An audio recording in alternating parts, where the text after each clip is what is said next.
Hi everyone, my name's Harry Thompson. I'm a portfolio manager here at King & Shaxson, and I'll be running through the Q2 2025 report.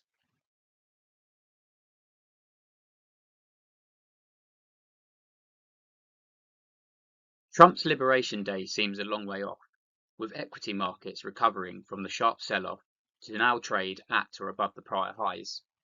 An ETF tracking a global basket of stocks returned over 11.4% in the second quarter in US dollar terms, although the return in sterling was just over 5%, which reflects the weakness we have seen in the US dollar year to date.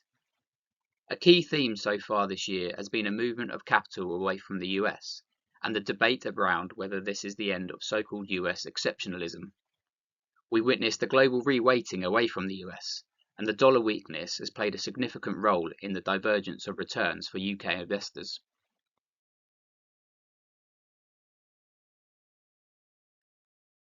US large cap growth equities, led by the Mag 7 and renewed AI enthusiasm, saw a large recovery to be a strong performer later on in the quarter, with value stocks lagging behind.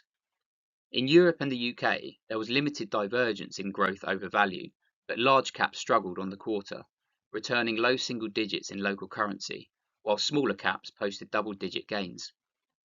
Europe has benefited from the diversification of investment away from the US, with European stocks outperforming US stocks by the biggest margin on record in the first half of the year in dollar terms. This is despite the strong performance of US large cap growth since the end of April.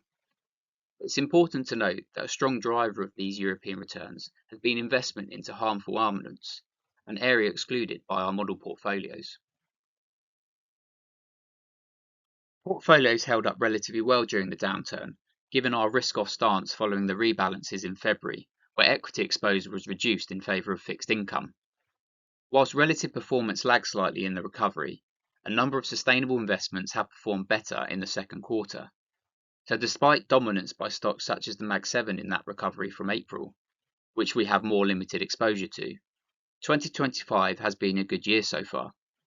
Infrastructure and property has also staged recoveries, which has also benefited portfolios. Healthcare and energy sectors were the only two in the red for the quarter. Healthcare has come under extreme pressure and is being described by some as being on its knees. US policy risk has been a major headwind, but there are a number of factors which point to a relatively attractive sector, given the long-term growth drivers. The acceleration in Middle East tensions, which added volatility to the oil price, initially spiking and raising inflation concerns, but dropping back to prior levels as tensions eased. Renewable energy, coming off a sustained period of weakness, was also in focus, given Trump's tax bill and the impact this has had on renewable tax credits. The outcome has been mixed, with certain technologies such as residential solar taking the brunt of the pain. Electricity demand is set to rise for the first time in decades, led by the growth in data centers, so renewables growth is still likely to be supported, albeit divergence between technologies.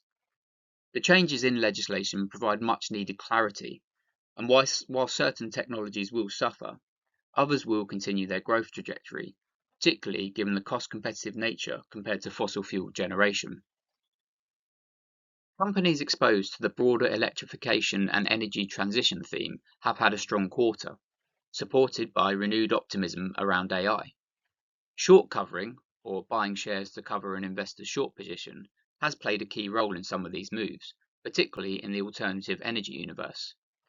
However, reassurances around AI capex have supported these companies exposed to data center build-outs, such as Schneider Electric, whilst easing trade tensions has supported the semiconductor universe, amongst others.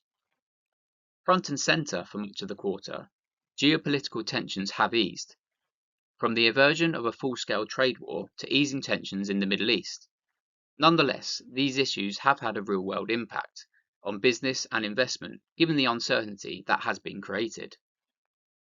Yield curves have steepened, with the front end supported by a growing expectation for easing interest rates, whilst government deficits have had investors wary of holding long-dated debt. Whilst being under the spotlight, it has become increasingly obvious that governments are struggling to rein in their outgoings, particularly given the increased commitment to things like defence.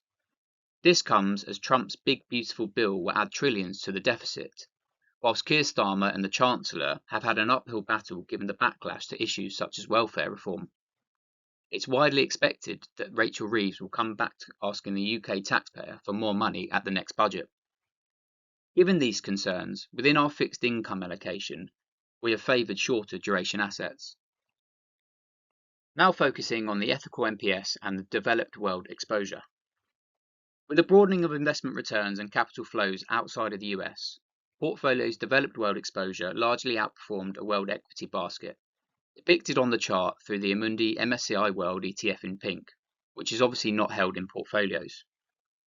Our higher weight to the UK has been beneficial for returns, although this did begin to lag global equities in the latter stages of the month, as US growth equities, led by the Mag 7, bounced back.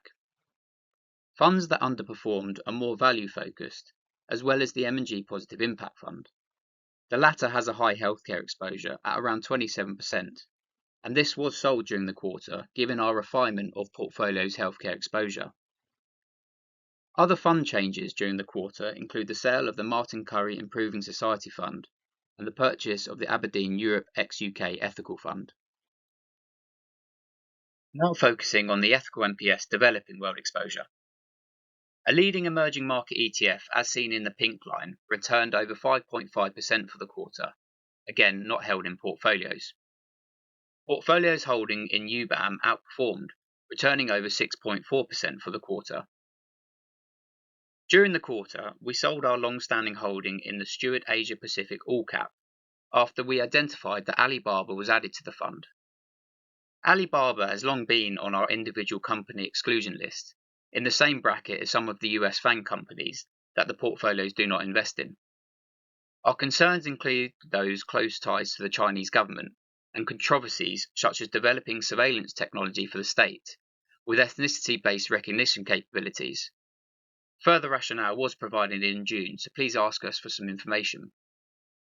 Whilst removing this holding and allocating to UBAM and ICA, we added the Stewart India subcontinent in higher risk portfolios, given our preference to maintain exposure to India, given the long-term prospects and to capitalise on recent weakness. And finally, for the ethical MPS, a focus on the thematic exposure.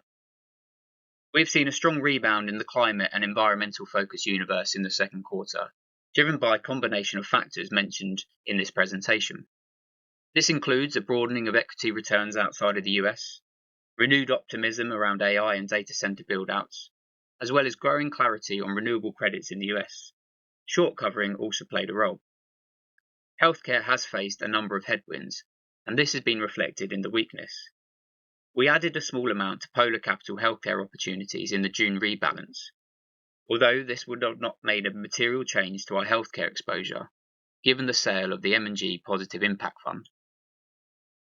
Now focusing on the Brighter World MPS and the core allocation review.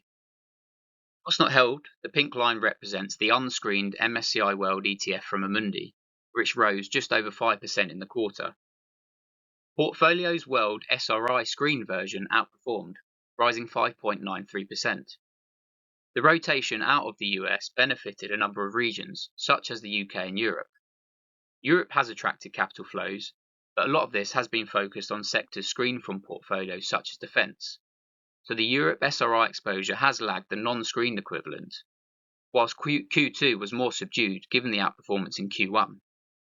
Our higher weight to the UK relative to a global equity allocation has also been beneficial.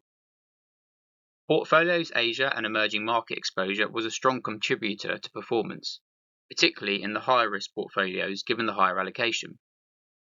Portfolio's MSCI USA SRI exposure underperformed other regions, given the capital flows previously mentioned. This did lag the unscreened equivalent given the rally back in some of the larger tech names not held within portfolios. Making up a smaller part of the core allocation, the Global Sustainable Development Goals ETF did lag.